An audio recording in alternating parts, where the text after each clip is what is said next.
This is Anticlockwise, and our guest today is Professor Noël Carroll, one of the foundational figures in the contemporary philosophy of art. He is a distinguished professor of philosophy at the City University of New York, one of the leading analytical philosophers and preeminent film theorists of our time. From the aesthetics of horror to the theory of the moving image, his work has profoundly shaped how we understand the art we consume. So, without further ado, let's go to Professor Carroll. Hello, Professor Carroll. So, welcome to our podcast. So, your work has famously addressed the paradox of horror. You have worked on horror and you worked on a lot of films, popular culture, and so on. So, why do you think people seek out to enjoy something that is fearful, something that is designed to repel or disgust people? For example, the monster. So, could you please elaborate on this theory that focuses on the monster's role in constructing a narrative? Sure. Well, one thing is, this will sound strange. A number of people have told me it sounds strange. I partly explain it in terms of not that the horror films will be necessarily fascinating, but that's what they promise. They promise that you're going to see something. Well, it's going to be something that doesn't exist, and I think that now, as I said, that always doesn't get delivered on. In fact, maybe most of the time it doesn't. But you know, when you enter with the promise of that, which is often uh, uh, emphasized internal to the film itself, where there'll be a lot of talking with the monster off screen, where you're being told about how it has all these unbelievable features and unbelievable powers, and so I think that I can't explain why they enjoy it, but I think I can explain in part what the promise is. Of course, in most narratives, your kind of curiosity about what is going to happen next is partly what keeps you there, right? And that's certainly true in horror. But then there's something added in horror. The thing you're going to see next is impossible, or at least has never been seen by any earthling before. And of course, in the film, most of the authorities tell you, oh, it doesn't exist. And so the audience is also put in that position where it actually wants to confirm that this thing that's impossible exists. So that's, I think, what the motive is. That's what the motive that I have is. Very often, when I learn about a horror film, one of the first things I do is to try and find a good description of it, and if possible, to find a trailer to see if it's going to actually be playing the game I want to play. So that I'm usually disappointed if it's going to be something that's invisible. I like, of course, in the trailer, they're not going to give you a good look at what the monster is. I just want to make sure there is a look that I'll be greeted with at one point or another. So maybe I'm projecting, but going on my own case, I'm being promised that I'll see something I've never seen before, and that's what I want to see. So, Now did you it's going to eat me, but I still want to see it. did you watch the trailer or maybe the entire movie of the new Frankenstein? Yes, I did. Yes, I did. Yeah. Did you like it? Um, you know, I have to say uh, that I did, but I want to add that actually what he did was pursue a theme that's in Mary Shelley's novel, but is only rarely pursued at all, and that is that the monster's rage, of course, is that he's abandoned by Frankenstein. That's why he goes on this killing rage, and of course that's why he pursues him. That's why he slaughters people who are near and dear to Frankenstein, and that's something that's very rarely emphasized in the film. What sometimes gets emphasized is that there should be moments of sympathy for the monster, especially, for example, in Bride of Frankenstein. His rejection is being emphasized there. It's not rejection by Dr. Frankenstein, but it is that he's being rejected, and then it goes even so far as to kind of crucify him at one point. But as I say, that's not usually what the emphasis is. Where in Mary Shelley's Frankenstein, it's really an important theme. So I do admire that part.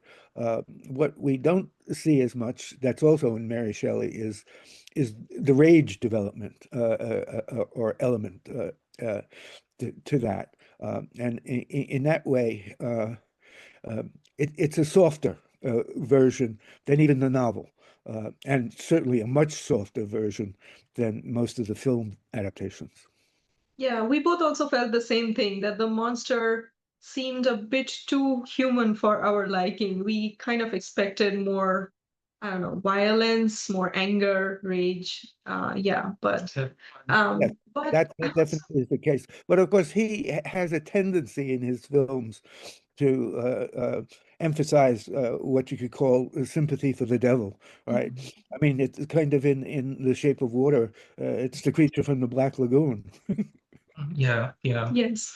So I have a question related to this. What happens if the monster is known as opposed to, as you said, you look at trailers and you want to see the monster, but in the case of a film like Frankenstein or Dracula, for instance, where the monster is very well known, and as you define in your book, that we engage in this kind of thought experiment when uh, the horror is part of it is part of the game that the film is playing with its audience, and the audience is entering into this realm of possibilities. So is there a difference in the way the audience kind of evaluates or enjoys the film when the monster is very well known, the story is well known, in the kind of Aristotelian way that we already know the myth and then we are enjoying the structure, or as opposed to when it's a new story which is being revealed?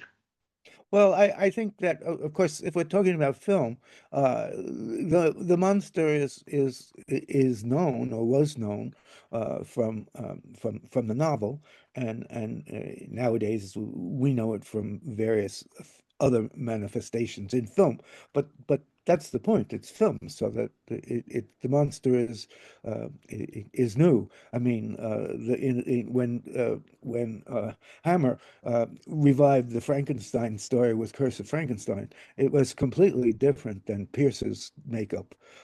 Now, from one of the I forget exactly how many times the Pierce makeup is used. It's used all the way up to and through the Abbott and Costello films. Uh, but even there's a slight difference. I mean, Glenn Strange, who plays Frankenstein, he has quite a name, right, for playing Frankenstein the monster. He lives up to it. He's different than Lon Chaney Jr., who is different than Bela Lugosi, and all of them were different from, I think, the best, Boris Karloff. Uh, those are slight differences. I agree, but even so, there's that. Now, there's another way in which you might be framing this question, and that is, what about the kind of films where you actually see the creature very early on? Well, then, of course, what the audience is roped into is what the main protagonist, the person who's seen the monster, business is, which is to actually prove it. Uh, because there's always someone who some authority that kind of resists, right? So even in Dracula, Dr. Seward brings in the Dutch scientist whose name I'm blocking on for the moment. Van Helsing? Yeah. Van Helsing, yes. And of course, Van Helsing has to prove to Dr. Stewart, and he still doesn't believe. And, you know, if the monster is a lot bigger and you need an army, it's either going to be the Defense Department or the United Nations that has to be convinced that they have to mobilize and get the troops out there, get the tanks into the street and whatever. If it's Godzilla, for example, you've got to bring heavy armor in. So that there's what I call a drama of proof, where the audience is not only being satisfied, or let us hope that they're being satisfied by how fascinating the monster is, but they're also they're enjoying knowing what the authorities don't know, and joining in the proof, and of course momentarily at different moments that will be reinforced, because you know we'll get a second and a third and then a very long look at the monster when it is drawn into confrontation. So even when we've seen it in the beginning, first of course they don't give the most lavish presentation of it in the very beginning. They don't want the last shot to be short after the first sequence has been very long. That's going to be a kind of letdown in its own way.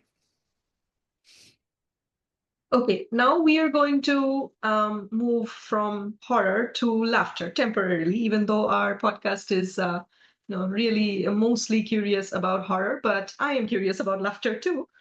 So in one of your essays, you wrote, and I'm going to quote it, "In order to transform horror into laughter, the fearsomeness of the monster, its threat to human life, must be sublated or hidden from our attention."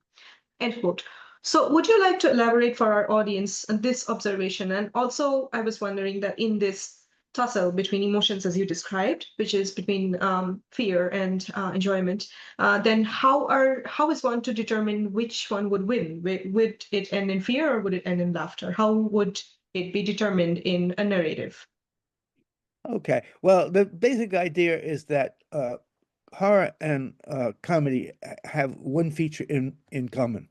The horrific monster, this needs more refinement, but let me just say it in a way that we won't run out of time. And that is, they have one thing in common. In terms of comic theory, it's usually called incongruity. There's something that wildly deviates from what is or should be.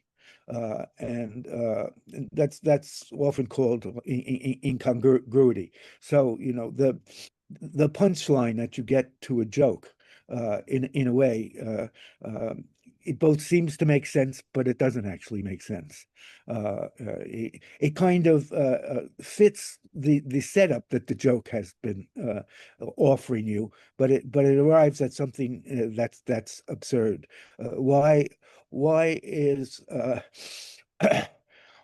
why is why is this character staring at the orange juice can? Because it says concentrate. It's a kind of absurd ending, and no one would have that reaction to it, right? And so there's a kind of incongruity. There's a kind of something's wrong, something's out of the norm, something defines the norm. And of course, that's what's true of the monster in horror. That it's not only beyond the norm, it's almost unbelievable. Just like that punchline is kind of unbelievable that you could have that happen. So let's say that there's this thing that we can call incongruity or deviance, deviance from the norm, what is or what should be. So there's that kind of deviance, and they both have that. But on the one hand, that's coupled with fear. The monster deviates from the norm, but in a way that's dangerous or threatening to human life. Whereas in humor, it dissolves, it becomes nonsense. So you get ready, you're ready for a punchline. I ask you a question, why did the so-and-so do so-and-so? And you kind of pose like you're going to have to give an answer. And as always, you think it's got to be an answer that makes sense. But of course, you get it, and it just hits you for a second, and you realize it's nonsense. You realize you didn't have to tense up to give the right answer, and the result is laughter. So you already suggested what my punchline is, that horror is that deviance from the norm plus fear, because the deviance is dangerous, and humor is that deviance with nonsense. So the thing that my formula is that you get horror by matching up the deviance with fear, and you get comedy by subtracting the fear. I'll give you an example. If you read the article, you probably already heard this example. But as an example, this comedian says, when I was a kid, I was really very afraid of monsters. The Mummy, Frankenstein, zombies. They really frightened me. But when I grew up, I realized that anyone they catch deserves to be eaten, because they're the slowest moving things in the entire world. So you see what the joke does is it subtracts the fear element. Suddenly you realize, yeah, why is it that the Frankenstein monster or the Mummy, loping the way they do, manages to catch anyone? So that's an example of the subtraction. So in getting back to your questions, the issue is really which has predominance. And also, in many cases, you're able to shift, right? In Abbott and Costello films where Frankenstein's monster shows up, they actually exploit the fact that he's very slow, because they can actually whip around behind them. They may even do it by accident. But there are all kinds of ways, because of its clumsiness and its slowness, it can be evaded. And so that thing that, if it was in Frankenstein meets the Wolfman, would be scary is no longer scary. Because his flaws have been demonstrated. So that's how you get from one to the other. You get from fear to laughter by revealing that. You get from deviance from the norm to horror by hiding that. So you always get the shots of the mummy, and then the shots of the people who are running away from the mummy. You don't actually get them in the same shot where they could be racing to each other, and you cut back and forth, that you just assume the mummy is getting closer. But of course, if you wanted to turn that into a humorous occasion, what you would do would be to actually have the character running off into the distance while the mummy is being left behind in the dust. Now, you also asked the question about what happens if you put them together. Well, one of them might not dominate, and there are cases where you'll find that the audience would kind of be on this edge, right? Of maybe going back and forth between horror and laughter. In something like Beetlejuice, where Beetlejuice in the end wants to marry the girl who's Gina Davis, I think. What happens there is that he really becomes dangerous, and his whole attitude, he's no longer a clown. His whole demeanor changes, and he's dedicated evil, and so there you have a transition. But there are sometimes cases where you're caught between horror and laughter. I can't remember the name of it is. There's a Stephen King, an adaptation of a Stephen King novel, where one character throws up, and then all of the people around him, as often happens when someone vomits in your presence, some people feel like they have to throw up too. And it's a film in which one person throws up, and then all the other school kids start throwing up, and you're kind of caught between being disgusted by them throwing up and on the other hand laughing at it, and of course the disgust can figure in lots of jokes and lots of comic routines, so there's a case where you're kind of caught going back and forth, and I think that can happen in horror. Although I can't off the hand think of very many exact examples of that. In some things other than horror, I can see where you're caught between laughing at it on the one hand and on the other hand. It's like sometimes in slapstick comedies, we laugh, of course, when people fall, but sometimes actually when something falls in what we call real life, we are caught off guard and laugh too, and I think that can and then maybe suddenly tighten up when we realize, oh, I shouldn't be laughing now. In any case, I'm rambling a little, but I wanted to get back to your case where I think you were partly interested in when those two things happen together, what happens. Well, what I want to say is usually the filmmaker will want to go one way or the other, but may just want to put you on the spot, and make you kind of go back and forth and be a little confused. Yeah, I was fascinated by, the kind of physicality that is involved in both horror and laughter, that the response is so physical. Even the example of showing up that you mentioned, that's intensely, it kind of creates a physical reaction which almost comes before our reflection whether we should do or not, should laugh or not. So kind of it slightly reminded me of the Rasa theory of humor in Indian aesthetics, where the audience kind of mimics the emotional state of the actor on stage, for instance. So that was a really kind of interesting point that I read it in your kind of art in 3 dimension, I think, where it talks about these kind of affective states where there is this relation between the character and the audience that is established. Well, Rasa theory is very brilliant in that sense, and ahead of, say, the Westerners, because Aristotle, of course, analyzes tragedy in terms of emotions, pity and fear, but he doesn't generalize the way Rasa theory does. I mean, it's got an emotion for every kind of genre, a dominant emotion for every kind of genre. So, I mean, it's really like Aristotle has a little peek at it, and Rasa theory delivers the whole story. Okay, so what do we have been talking about narratives, so the fictional world so far, but let's come to the real world.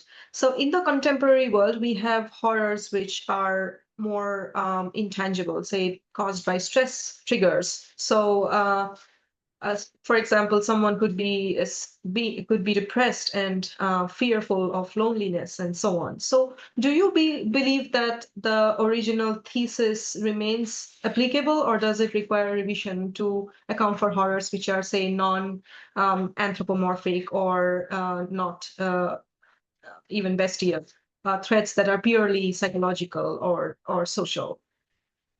Well, actually, when you sent me your questions, you had one about climate change as a possibility, and I wanted to be clear that what I was talking about was a fictional genre, and I wanted to come up with what I thought really zeroed in on that.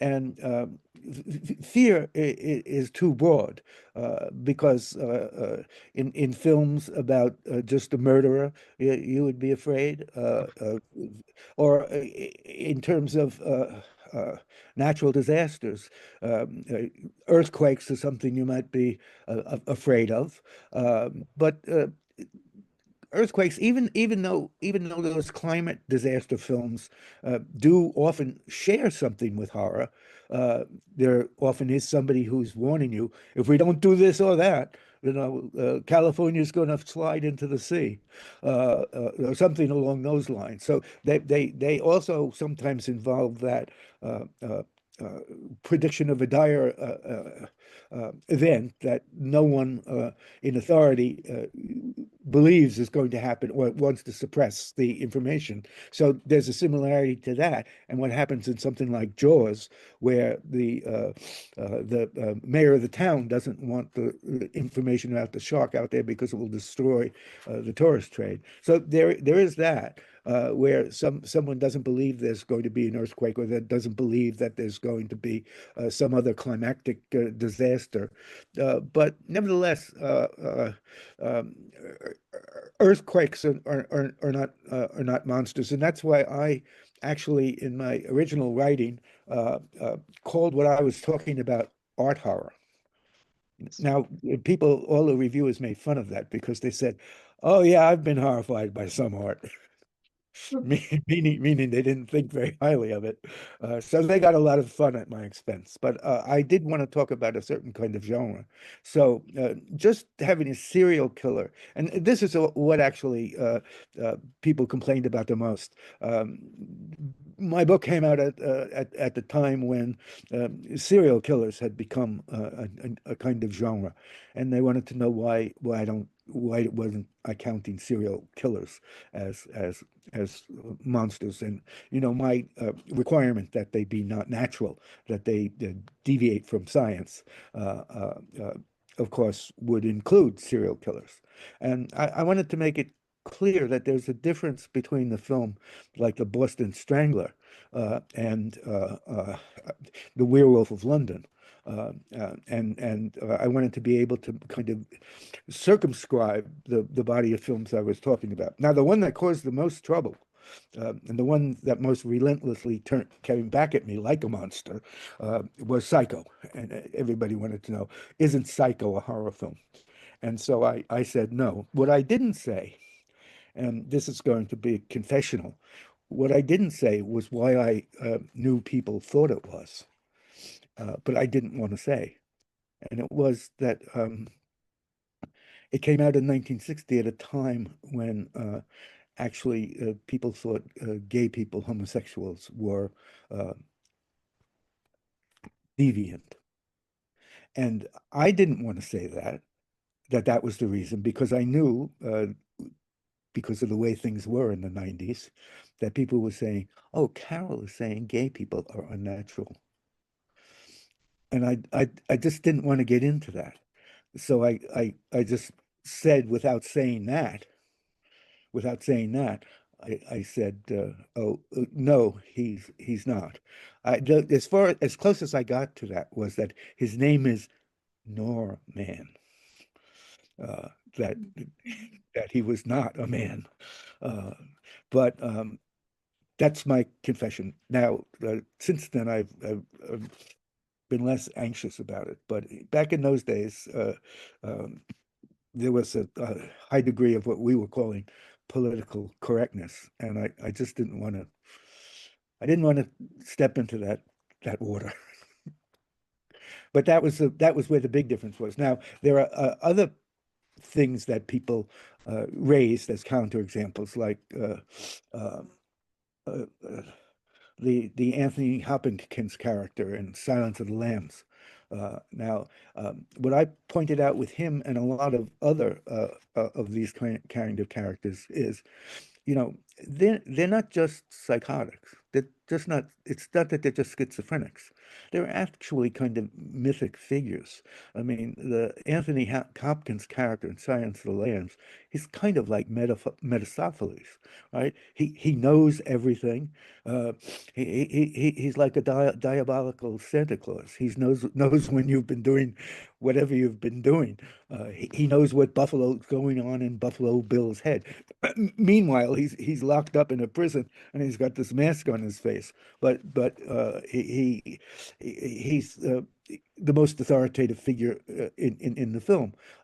That's not a kind of case that you'll find reported in the Minnesota Manual of Psychiatric Illnesses.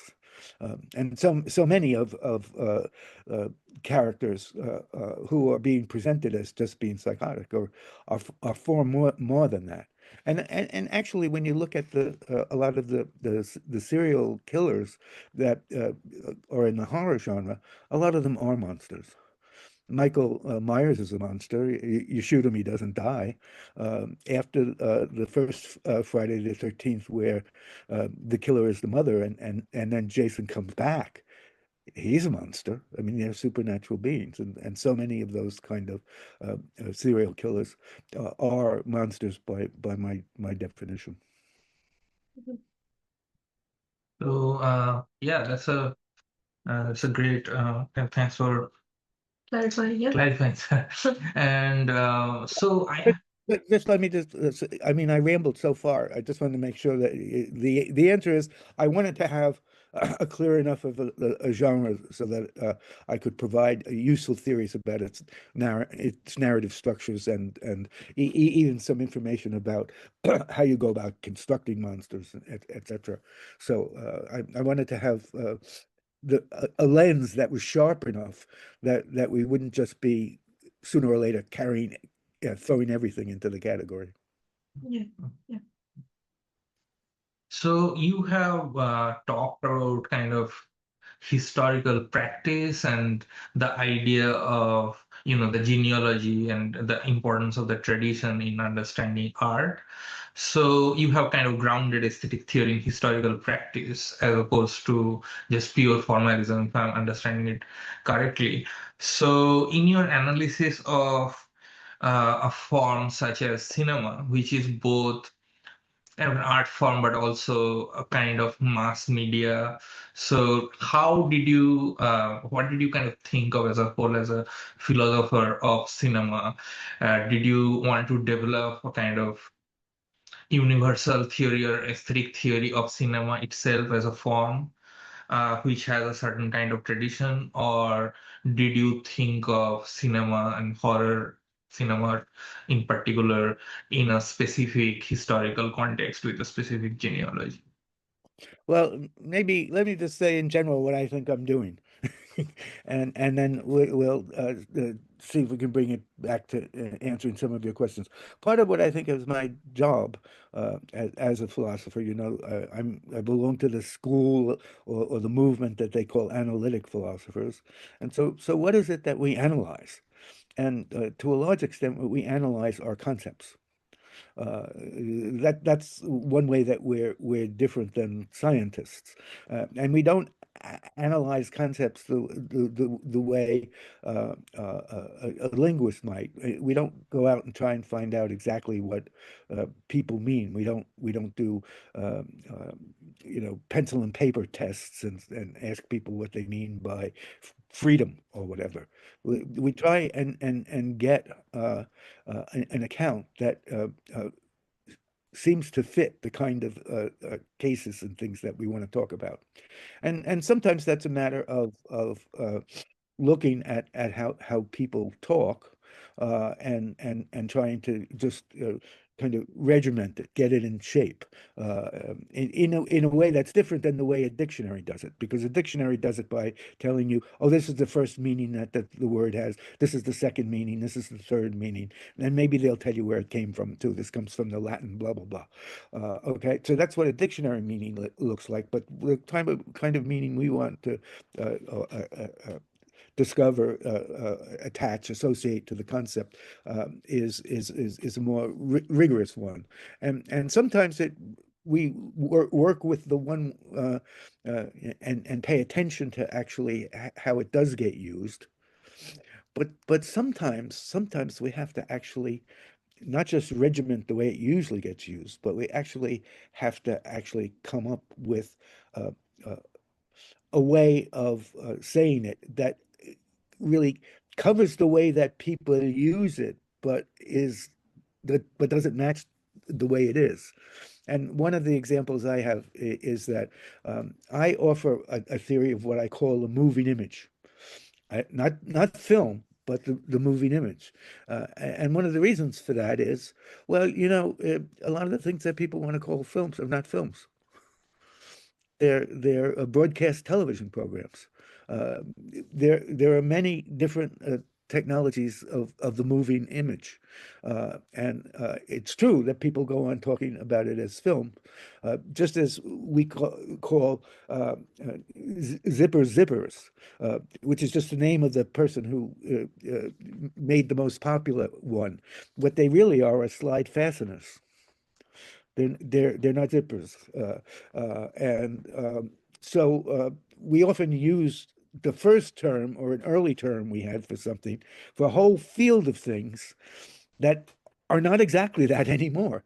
So I say, no, let's not talk about film. Uh, let's not even talk about motion pictures. Why? Well, because there are abstract films, the kind of things people like Brackage made.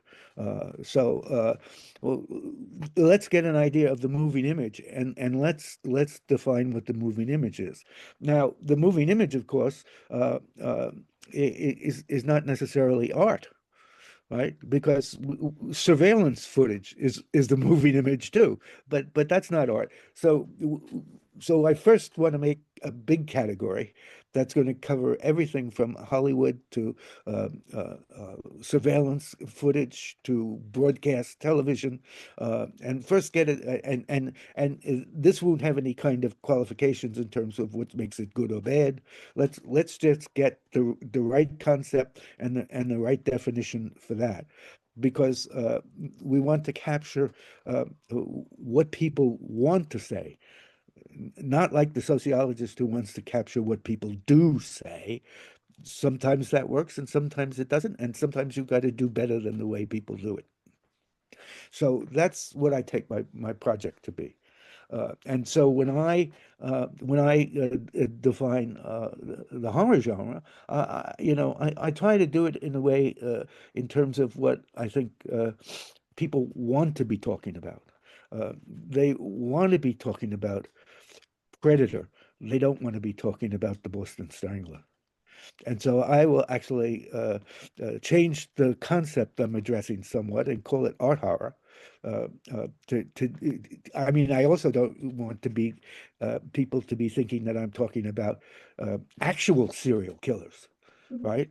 I mean, they're horrifying in the ordinary sense, but I don't think just having that, if there are serial killer films where the serial killer is not a supernatural being, but just somebody who's mentally disturbed. Well, that's not exactly that's not what people want to be talking about. When I say let's go to a horror film tonight, if I take you to see I don't know.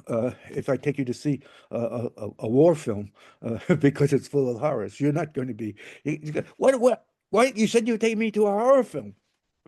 So you're talking about a very specific thing. And I try and construct what I think gets as close to that as possible. And now that got me into a lot of trouble with people who said, well, you forgot Psycho. Now, one other thing that should be said about this entire endeavor is even with sociological definitions, you're going to hit borderlines and have borderline problems. So one question people ask is, well, why do it at all? And the reason is that you learn a lot when you do it, even if you don't hit the target perfectly, because suddenly you realize that there are certain dimensions that you had never noticed before when people say, oh, you know what's wrong with that account? You know what's wrong with that theory? You maybe learned that there was part of the domain that you hadn't noticed. Uh, uh, or maybe you realize that there's a part of the domain that people have been assuming that shouldn't be there. So it doesn't hurt anybody to try and make the theory. In fact, it might be good for you. Yes, definitely.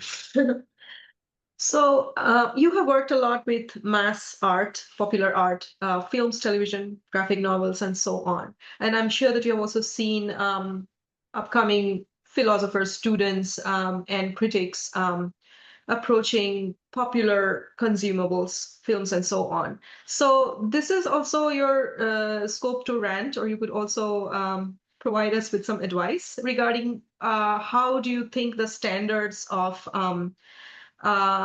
critiquing and criticizing art have changed? And do you think that instead of applying the usual standards for high art on popular art, we need to come up with a specific set of standards? Well, first off, whether it's a high art or low art, I think that especially when you're talking about individual works, the first order of business is to find out what I call the constitutive purpose of the work. And they can have more than one constitutive purpose. But what a constitutive purpose is, what is the purpose that makes it the art object it is? So let's say the constitutive purpose of I was watching the last two nights for somehow reason I've never seen Alona Holmes movies. So the point is, when you're going to talk about those, the first thing to do is identify what the constitutive purpose is, and you know, broadly speaking, that's a mystery, and mysteries may have more than one constitutive purpose, but one of them is to invite you to consider a range of possible suspects and solutions. Usually mystery stories, there are basically two kinds of major types in this field. There's one where you know who done it, and then the issue is to follow and try and anticipate how the detective will discover who done it. In other words, you know what the answer to the who done it question before the detective does. The other, and this is what the Sherlock Holmes stories are, they find out before you do. And they're kind of twice told tales, right? First, you get the tale, and you're supposed to figure out which of all of the suspects did it. And then at the end, Sherlock Holmes, or in this case, his sister, tells you. He tells the story again, but tells you the story in which it's clear who done it. So now, what I'm calling a constitutive purpose of that film, and it's got more than that, because it also involves a very clever interplay with your knowledge of Conan Doyle's Sherlock Holmes. I don't know if you saw the second one. Did you see the second one? No, I only saw the first Yeah, one. yeah, me too. Is that about the Matchbox Factory? I watched that Yes, one. yes. Okay, Okay, okay. so you know what the second issue is at the very end, when he gets a roommate, and who the roommate is. So and that's not involved with this other purpose of the film, which is to solve the matchbox question. But in any case, so the first thing to do, I'm losing track of what I'm supposed to be saying. The first order of business with any kind of work of art is to try and identify the constitutive purpose. And then the other part is to find and assess how it's managed to realize or fail to realize its constitutive purposes. That's fundamental. And by the way, those don't necessarily happen in sequence. Sometimes you're paying attention to being what's done to see what it's trying to realize, and sometimes you realize what its purpose is before you realize how it's realized it. But those two things are what is basic to any kind of criticism. Now, it's very important in identify, but you don't just identify the constitutive purposes by looking at the film. You pay attention to if it's a genre, what the constitutive purpose of the genre is. If it's a movement, you pay attention to that and see how that may be at play. And of course, also you pay attention to what, given the kind of work it is, the audiences that it's aiming at. So the audience that Bergman or Tarkowski is aiming at, and the kind of things that the kind of modes of engagement that it's you need to engage it. You need to have, if you're aiming at a certain audience, you pay attention to what kind of resources of engagement they have. So now maybe I'm finally getting to your question and answering it. You have to, what we call high art and what we call popular art and mass art, they do require attending being made for different kinds of audiences, and audiences that have different stocks of knowledge, and actually even maybe access to a different range of emotions or feelings, and that's what you have to be sensitive to. So if the Wolf Man is not aiming at the same thing as Magic Mountain, right? And in terms of the kinds of range of references that they both require. So you have to take that into consideration.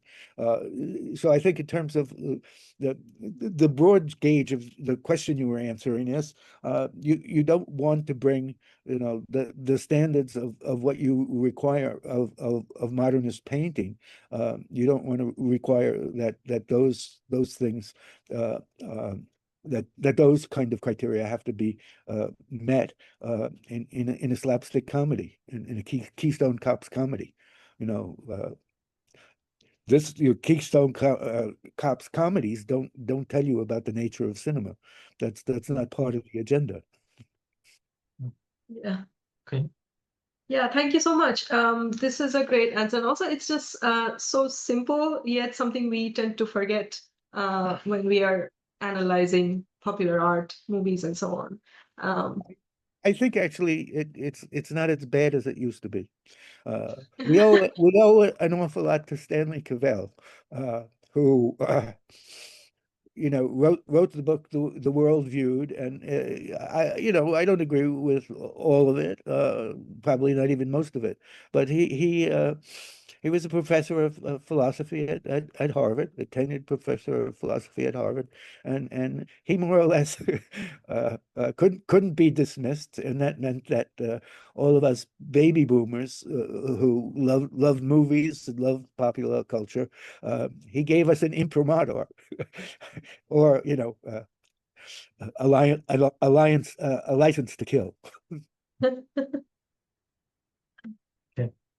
Okay, thanks for sharing that story. So I will stop recording now. Yeah.